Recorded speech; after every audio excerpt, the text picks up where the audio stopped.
Hello to everybody that's tuning into this video. My name is Tezzy. This video will be going over my new car. We're about to hop straight into it. Turn around right there. Boom, there we go. This is my new to me 2004 Chrysler Crossfire. This car is in the blaze red color. This color you really don't see on these cars a lot, which is a great thing because it really is a nice color. It's more like a sunburnt orange color in the sun, and as you can see, the sun is going down. It's kind of shady. It turns into like a kind of like a cranberry darker red, which is pretty cool. Which is pretty cool. I really like that about the car a lot. So this car right here is a car that I wanted for probably the last year or so. I really wanted this car really bad, and I'm very thankful that I was finally able to find a good deal on this car. I got a really great deal on this car. But what comes with that is the car is not in great condition. It's not in horrible condition, but mainly it needs cosmetic work, which is fine because all that stuff can be repaired a lot cheaper than, let's say, it was mechanical problems. But let's just walk around and let's just do a walk around the car for people that's not really familiar with this car. If you don't, because you really don't see this car really at all, honestly. But yeah, this is it is considered a Mopar, of course. As you can see, I got my Mopar hat on.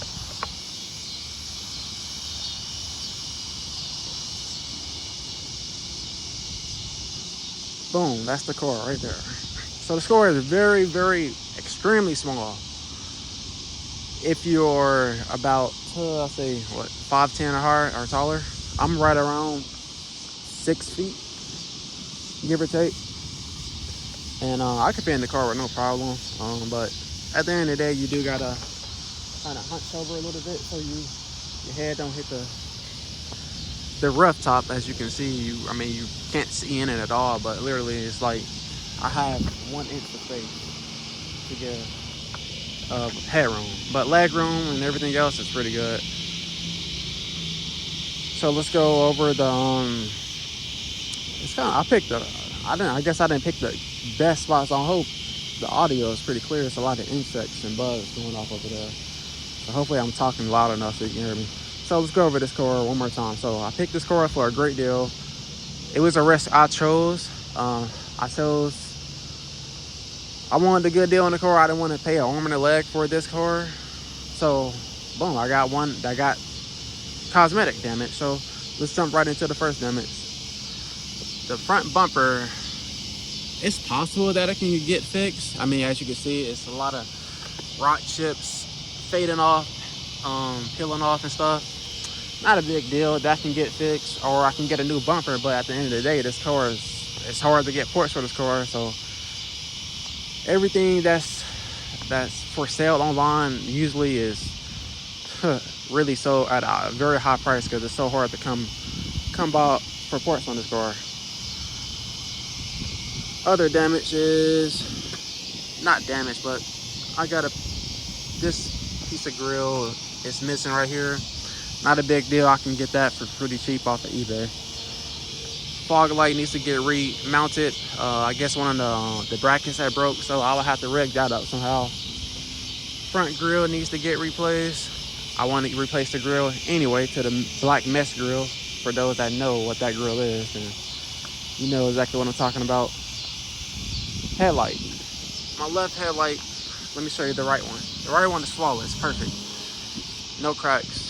The left one, if you look real inside right there, that's a crack. Broken inside. The headlight works. It's real dirty on the inside, but at the end of the day, it is broken plastic on the inside. So that has to get fixed. Walk over to the side. To the side, got the side vent. Not a big deal. Just needs more glue. Boom, done, fixed. Now we got the rear quarter, driver's side, paint. We got clear coat peeling right in this area, and it's starting to bubble up in this area and stuff. You got more clear coat peeling right here, a little bit on the spoiler, nothing too crazy. The rear emblem is missing, not a big deal. For some reason, the F's love to fall off on the Crossfires. Not hard to get another F. Rear bumper peeling, little fading. It's not peeling, it's actually fading away a little bit. Once again, not a big deal. A little chip in the tail light, also a crack in this tail light, not a big deal. A nasty ding right here. That's probably not going to be able to come out, but hey, it is what it is. More little clear coat peeling off, more right up here. Now, the roof of the car.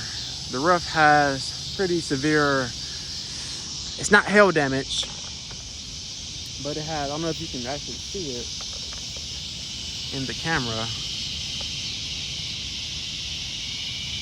It's not enough sunlight, but it looks like hail damage, but it's a lot bigger. So technically it's not hail damage. The only thing I can think of is, I don't know what the heck happened up there. It's like they just grabbed their fist and just beat on top of the car or something. I don't know the issue with that. Got the hood, got some little, no, that's like a hail damage dent right there. But for the price I paid for this car, the stuff is really, it's not in horrible condition. So let's move on to the interior. The interior needs some work as well. These are leather seats. So off the first look, boom, got a nasty big rip right there, a nasty rip right there, a nasty rip right there. You know, it's a Chrysler at the end of the day. It's made back in 2004, so you're gonna have some pretty cheap plastic stuff that's gonna fade off over time. I wish I could have got the car with the all black, because that interior holds up a lot better than the gray accents. The black is pretty good, but at the end of the day, you don't buy this car for it to be a luxury car. You buy this car to drive the car, to be on the road, to road trip the car, actually have fun with the car. If you want to track the car, you do that with the car. You don't buy this car to be like, hey, look at my interior. So I really can care less, but at the end of the day, you can get seat covers, or you can do like steering wheel covers like I did, because the steering wheel is peeling off pretty bad. But it's not the worst thing in the world. But at the end of the day, I'm really happy with this. I'm really glad I got this car. I found this car. I live in Kansas City, right in Overland Park, and me and my girlfriend drove 6 hours all the way to, I believe it's Lamont, Oklahoma, like right on the border of Texas. And I actually got this car from a young man that was in the military, so that was pretty cool. I mean, the car runs great. Yes, it has its own problems. It got a few little issues that I got to get sorted out. One issue has been when you start the car, it'll start right up, then sometimes if you let it sit, it'll crank, and then it finally start. It'll do a long crank. Or if it's cold out in the morning, it'll crank long, and then it'll start. But other than that, the car runs and it drives very well. The thing that got me, or the thing that attracted me to this car was, look around. That's all your traffic right there. That SUV, that's crossover. Everything looks the same as of 2023. Every vehicle almost looks the same. Then you pull this car out, boom. The car just pops out. There's nothing else like this car on the road with you. This car is truly a one-of-a-kind car. Whether you love it or hate it, the car still gets attention. Whether you looking at it or you like, oh, I can't stand that, because I know a lot of people cannot stand the rear end of this Crossfire, which I'll admit, it's not a horrible design, but with the spoiler down, the rear end does not look as good. So what do? I rock the spoiler up 24/7. This is my opinion. This is what I do. So let's see, my plans for the car. What do I had this car for a little over a month, and I love the car. Can't complain about it at all. I really love this car. I come from a Mercedes, a 2001 Mercedes-Benz C320, so it's the exact same drivetrain, the same transmission, the same differential, the same motor. It's just this car is a lot lighter and a lot smaller. So what do you do with a car that makes the same power as your sedan, but it's a lot lighter, it's a lot faster as well, all right? But at the end of the day, yes, this is just the regular Crossfire, the 3.2 liter V6 with 215 horsepower, which is no slouch at all. But today's standard, I'm sure that crossover has more horsepower than this car right here. But this car is really impressive, and it doesn't get a lot of credit at all. But for a car that has only 215 horsepower, this car still can get up and go. Down low, yeah, I admit, the car is not mind-blowing down low. But if you take this thing on the highway and you let it rip open, I promise you the car will literally take flight. And I've already proven that. Now, that's not even an assumption. This is one of my first videos with this car, so I'm kind of a little bit all over the place, but you get the point of what I'm trying to cover up over here. Just a few things that I already got done to the car is the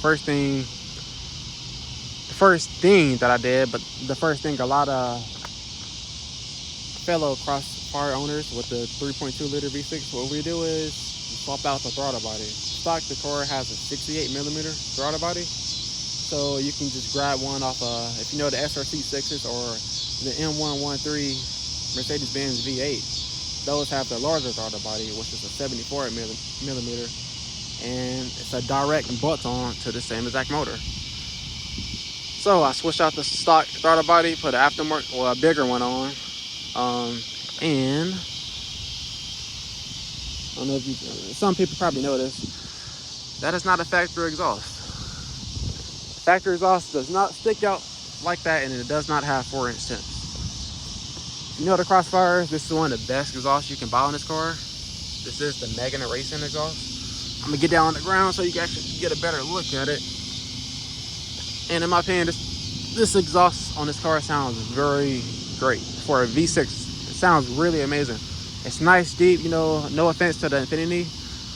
Like the 370Zs, 350Zs, those cars sound great with a proper muffler. But the ones that be straight pipe, they have like a real nasty, raspy trumpet sound. This car is the complete opposite. Yes, it still sounds like a V6, but at the end of the day, it's a deep sounding V6. Which is kind of rare these days, because a lot of V6s you hear are not nice sounding V6s. But I'm not being biased just because I got this car. I'm not saying, hey, this car is the best car in the world, because it's not. At the end of the day, this car has every problem any other car could ever have. It's not perfect, but I do love it for what it is, and I love it for it makes me happy, and at the end of the day, that's all. That's what counts. As long as it makes you happy, bro, go with it, bro. So let's see, I didn't go over much of the interior, so let's hop inside the car.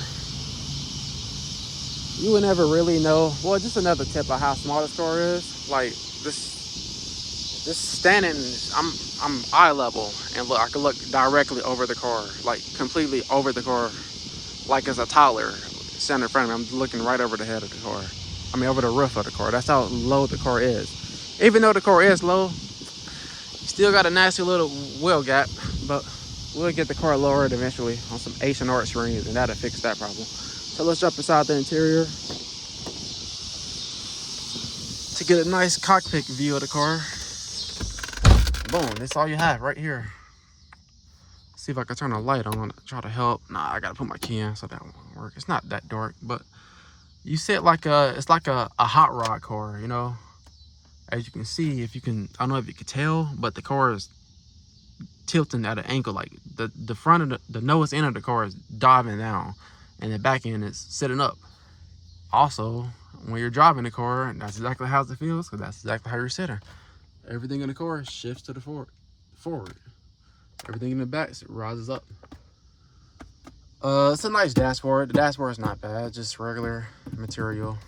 This material could have been a lot better, but once again, you don't buy this car to brag about how nice the quality of the interior is. So, leg room, my seat is all the way back. You really can't see much, but my seat is all the way back. And I'll show you what it looks like. So yeah, this is all the way back against the wall. And if you're like over 6 foot or so, don't even try to be comfortable in this car. Yeah, you can probably drive it around the corner or for a few hours or so, but don't expect to take this on a whole road trip and be comfortable, because you're just not going to be. The seats really hug you well, but after so long, yes, your butt will start hurting.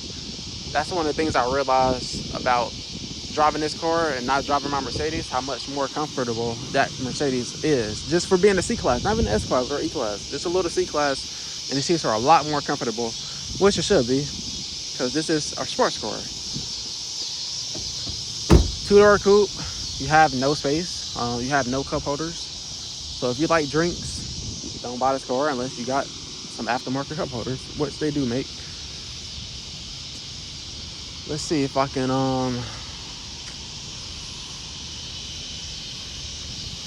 start the car up for you real quick. I guess you get a nice taste of the Megan Racing exhaust. I definitely would recommend the exhaust. Pretty soon, let me pick the camera back up, I'm sorry. Pretty soon, I do plan on deleting my secondary cats, which will really get a car a nice classy tone. It's what I heard. I did the same thing on my Mercedes, and it really changed the car sound. Make the car pop a little better, and at the end of the day, you get better airflow and a little more power. Also, if you know this car, the factory air intake box is literally the worst thing in the world on this car. It heat soaks like crazy, and you literally pull in air from the left side and from the right side. My Mercedes pulls air in directly from the center grill. I don't know why they did that on this car, but it's really horrible. So what I'm going to do, hopefully next week, is I will be ordering my Knees to Wings single cold air intake, a legit real cold air intake, not no cheap crap that you can just order from Amazon and build yourself. No offense to people that has gone that direction, but I want something that's quality and something that will actually boost my core performance. And I read a lot on the forums, and it's actually worth the money. So that's what we're going to be doing with this car. But we're about to chop this video up. I'm going to start the car up for you. I don't want to get into too much of their way, because I believe it's a teenager or so practicing driving was pretty good, pretty great, nice, safe driver, using his turn signals and stuff. But I'm gonna start the car up for you. I'm gonna try to stay on this side. I'll take it for a little drive down there and circle back around, and that'll be a wrap for the video. If this video does do pretty decent, or people in the comment section want like POV drive of the car, or like a real exhaust video of me like actually ripping the car, opening it up, cruising speeds, merging onto the highway, stuff like that, I have no problem doing that. But of course, if nobody wants to watch it, why would I do it at the end of the day? But I'll just let you get a taste, start the car up. And it simply is just a swapped out aftermarket muffler. That's all that's done to the car, exhaust wise.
Alright, and that's the wrap for this video.